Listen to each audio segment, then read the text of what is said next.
This video was brought to you by Nebula. Last week, you'll have seen tons of clips of US congressmen and women asking some incredibly dumb questions about TikTok. This was the US House Energy and Commerce Committee's TikTok hearing, where TikTok CEO Zhou Chu went head-to-head with, well, not the most informed politicians.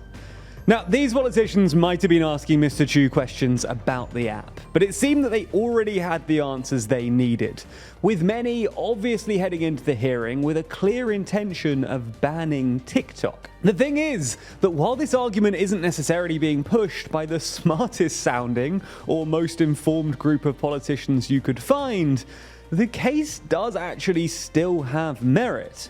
So let's unpack the case for banning TikTok.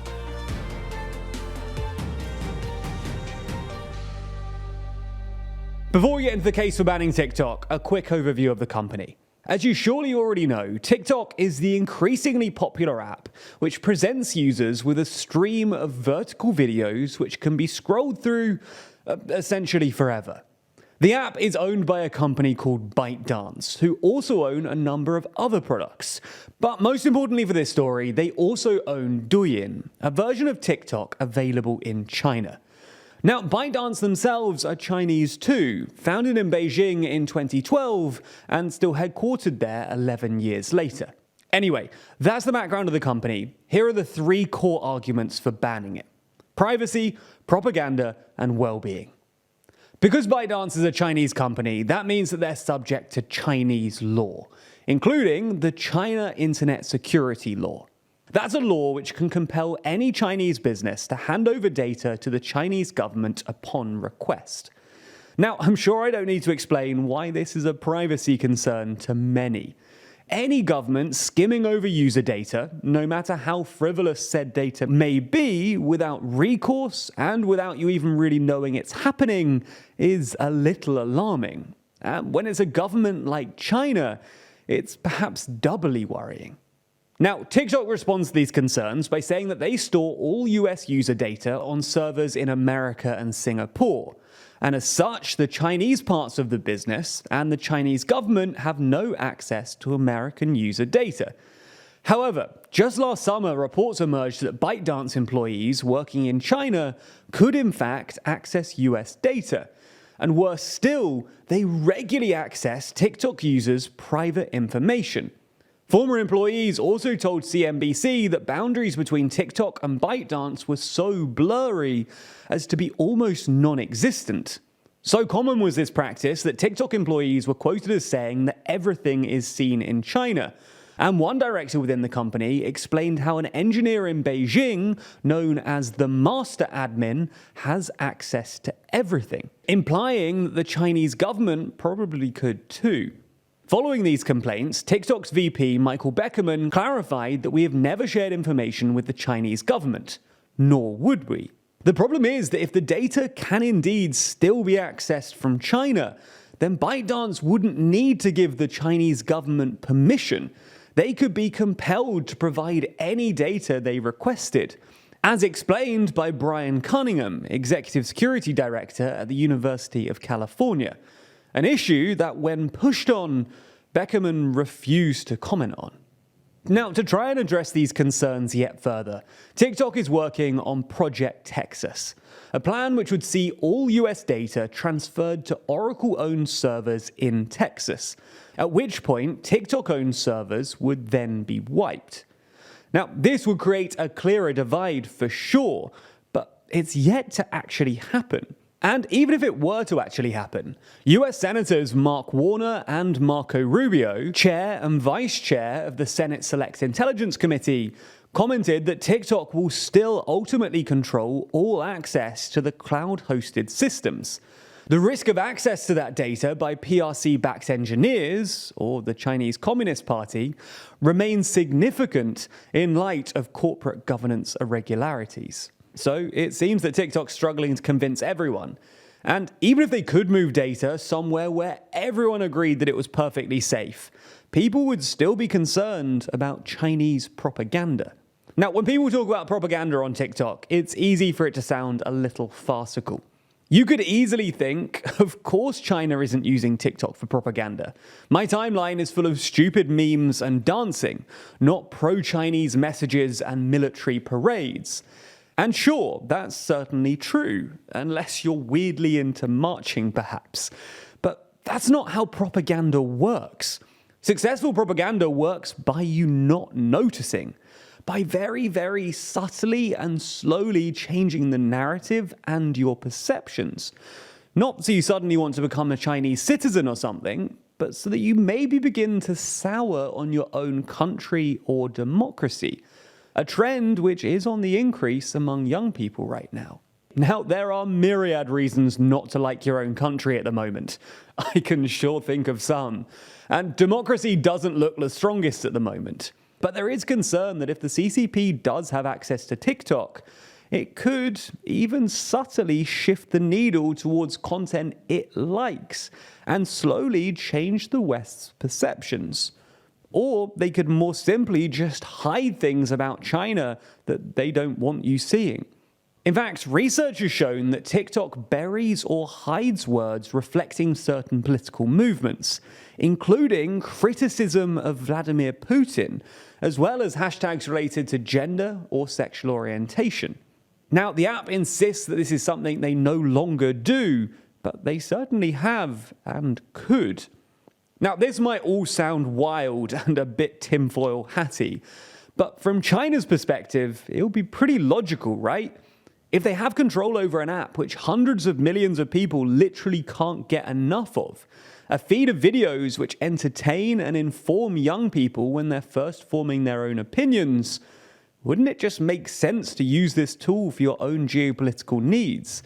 It might sound like something out of a James Bond movie, but any government would surely seek to use access like this to try and make themselves stronger than their geostrategic allies. Now, that's not a good thing, but it's just a reality.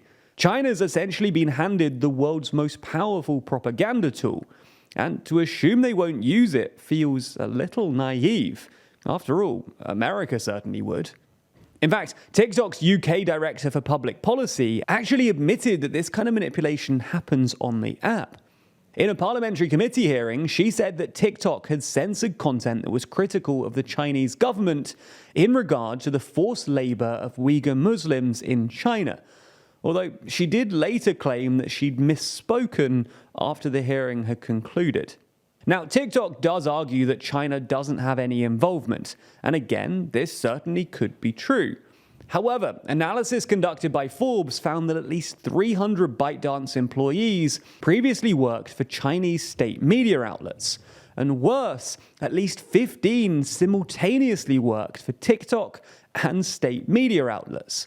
So the connection between propaganda and TikTok is seemingly pretty clear. The final major reason to ban the app, though, is around user well-being. Now, it goes without saying that using an app like TikTok for long periods isn't all that good for you, especially for children. Wasting an hour or two on TikTok might feel fun in the moment, I've certainly done it, but there's a good reason to suspect that people sinking hours into the app isn't good for their mind, health, or productivity. Therefore, some are arguing that the app should be banned, with some even speculating that China has an incentive to get TikTok as addictive as possible, wasting Western productivity on the app, especially for people of younger ages, when they probably ought to be learning or studying instead, thus diminishing Western workforces and economies going forward. Now, this claim is a little much, maybe.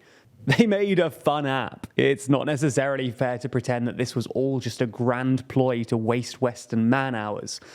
But it is notable that on the Chinese version of TikTok, Douyin, children have their time on the app severely limited, and the content presented to them is very different. If children who are used to TikTok in the West took a look at Douyin, they'd be very disappointed, as the Chinese version of the app is required by the government to contain far more educational and informative content, rather than just endless dancing and weirdly written not that funny sketches. Now, that doesn't make this an open and shut case, but it does at least suggest that even China recognize that an unadulterated TikTok experience may be a little bit too much for children. So those are the 3 cases for banning the app. But that doesn't mean that the app should be banned. After all, there's little evidence that China has actually severely violated the access that TikTok might give them. And a number of these criticisms could easily be leveled against Western tech companies too, especially surrounding well-being.